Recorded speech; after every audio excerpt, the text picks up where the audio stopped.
आज ही Doubtnut app download करें। Doubtnut पर होगा अब आपके सभी मैथ्स, केमिस्ट्री, फिजिक्स और बायोलॉजी डाउट्स का सफाया। बस अपने क्वेश्चन की फोटो खींचो, उसे क्रॉप करो और तुरंत वीडियो सोल्यूशन पाओ। Download now. मॉर्निंग स्टूडेंट्स, तो आज का हमारा क्वेश्चन है explain the phenomena of refraction through prism, derive the following relation between refractive index and minimum deviation.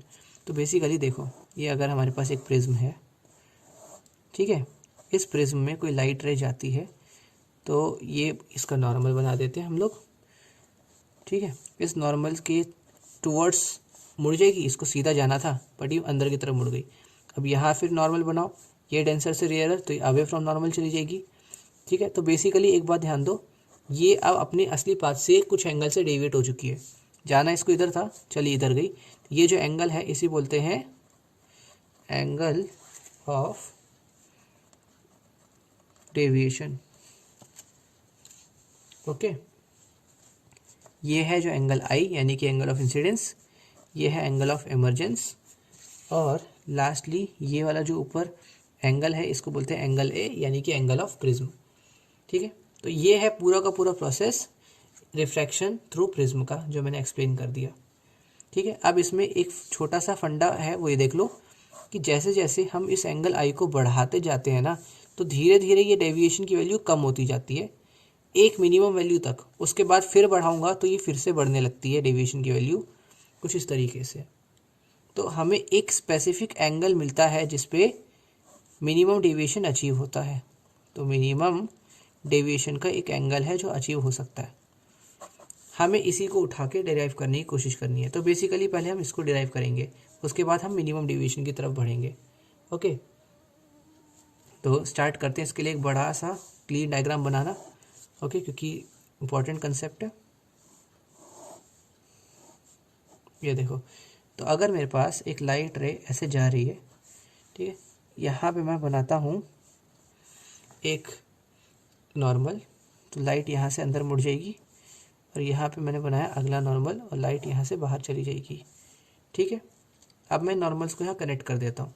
इनको अगर मैं पीछे की तरफ एक्सटेंड करूँ तो क्या होगा, ये मुझे दे देंगे एंगल डेल यानी कि एंगल ऑफ डेविएशन। ये जो ऊपर है ये है एंगल ए, यहाँ पे एंगल आई है, यहाँ एंगल ई है, ओके। और यहाँ पे है हमारा एंगल ऑफ रिफ्रैक्शन R1, यहाँ एंगल ऑफ रिफ्रैक्शन R2। अच्छा चलो, इतनी बातें तो क्लियर हो गई। अब देखो, ये और ये दो स्ट्रेट लाइन्स एक दूसरे को कट कर रहे हैं, यानी कि ये पूरा एंगल भी एंगल आई के बराबर होना चाहिए वर्टिकल अपोजिट एंगल के हिसाब से। ये पूरा आई और इसमें से ये छोटा वाला R1, तो ये कितना हुआ, ये हो गया एंगल आई माइनस R1, राइट। अब इसको देखो, R2 ये है और वैसे ही ये पूरा एंगल ई के बराबर, तो ये जो छोटा बचा हुआ हो गया ये हो गया ई माइनस R2, ठीक है। अब इस ट्राइंगल को देखो, इस ट्राइंगल को, इसमें ये एक्सटीरियर एंगल है, exterior angle is equal to sum of interior opposite angles होता है, तो उसके हिसाब से del is equal to this i minus R1 plus this e minus R2 होना चाहिए। तो del is equal to i minus i plus E minus R1 plus R2, ये है। इतना हम लोग डिराइव कर गए।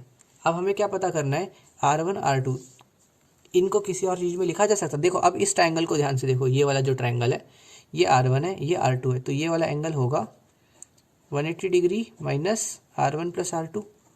ये तो क्लियर हो गया होगा। अब ये जो क्वाड्रिलेटरल बन रहा है ना, इस क्वाड्रिलेटरल पे ज़रा नज़र मारो।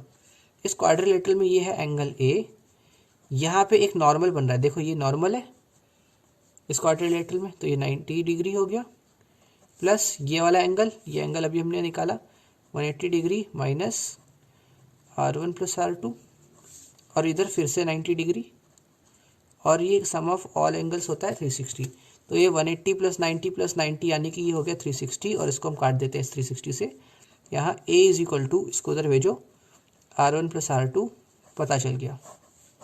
इसको अगर मैं यहाँ पुट कर दूँ वापस, तो मुझे रिलेशन मिलेगा del is equal to I plus E minus A. इस ए को उधर ले जाओ, तो ये हो गया I plus E is equal to del minus del plus A, okay. ये रिलेशन हमें मिल गया। और यही रिलेशन हमें पहली बारी में डिराइव करना था जो हम कर चुके हैं। अब हमें क्या करना है, सेकंड पार्ट, अब हमें इसको डिराइव करना है। तो इसके लिए अभी हमें इसको मिनिमाइज़ करना पड़ेगा। ओके, तो अब ज़रा इसको मिनिमाइज़ करने का तरीका सोचते हैं।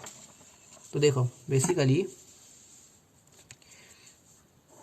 अकॉर्डिंग टू सिमेट्री अगर मैं बात करूं तो जिस कंडीशन पे एंगल ऑफ डेविएशन मिनिमम हो रहा होगा वो ये है, ठीक है। अब चाहे लाइट रे यहाँ से जाए चाहे लाइट रे यहाँ से जाए, दोनों ही केसेस में एंगल ऑफ डेविएशन को मिनिमम रहना चाहिए। इसका मतलब जो एंगल आई है यही एंगल ई के बराबर भी होना चाहिए। क्यों? क्योंकि सिमेट्री है, लाइट जो है अपने पाथ को रिट्रेस करता है ना, तो ये तो किसी एक ही पॉइंट पे आ सकता है, इसीलिए इन दोनों को बराबर होना पड़ेगा। क्योंकि हो सकता है लाइट इधर से आ रही होती तब भी यही सेम टू सेम फिगर बनती और तब भी हम इतने कोई एंगल डेविएशन मानते, और अब लाइट इधर से जाएगी तो भी, यानी कि इधर और इधर दोनों सेम एंगल बनने चाहिए। तो एंगल आई जो है एंगल ई के बराबर होना चाहिए। अब सोचो अगर एंगल आई और एंगल ई बराबर है तो ये जो R1 था और ये जो R2 था ये भी बराबर होने चाहिए, क्योंकि अगर ये बराबर नहीं हुए तो फिर स्नेल्स लॉ फेल होने लगेगा। ठीक है, तो हमें R1 और R2 को भी बराबर करना पड़ेगा। तो देखो I और E को इधर डालो तो यहाँ मुझे मिल जाएगा 2I, E की जगह भी I डालो, is equal to del plus A, जहाँ से I की वैल्यू मिल गई डेल मिनिमम। देखो ये कंडीशन जो लगी, ये कंडीशन सिर्फ तब है जब मिनिमम डेविएशन होगा, तो ये is equal to del minimum by 2, ये आई की वैल्यू निकल गई। अब ये आर जो है R1 R2 दोनों बराबर हैं, इसको इक्वल टू आर मान लेते हैं, इसको यहाँ पुट करो तो ये a is equal to 2r हो जाएगा, जहाँ से हम बोल सकते हैं r is equal to a by 2। अब देखो हमारे पास एंगल ऑफ इंसिडेंस है, एंगल ऑफ रिफ्रैक्शन है, अब किस चीज़ की दे रही है, लगा दो स्नेल्स लॉ। तो स्नेल्स लॉ बोलता है nu is equal to sine i by sine r. तो साइन आई की वैल्यू ये रही del minimum plus A by 2 upon sine r की वैल्यू हो गई ए बाय 2। और यही चीज़ थी जो हमें डिराइव करनी थी। देख सकते हो यहाँ पे ये जो डेरिवेशन थी वो कंप्लीट हो गई है। क्लास 6 से 12 से लेके नीट IIT JEE मेंस और एडवांस के लेवल तक 10 मिलियन से ज़्यादा स्टूडेंट्स का भरोसा। आज ही डाउनलोड करें डाउटनेट ऐप या व्हाट्सएप कीजिए अपने डाउट्स 8400 400 400 पर।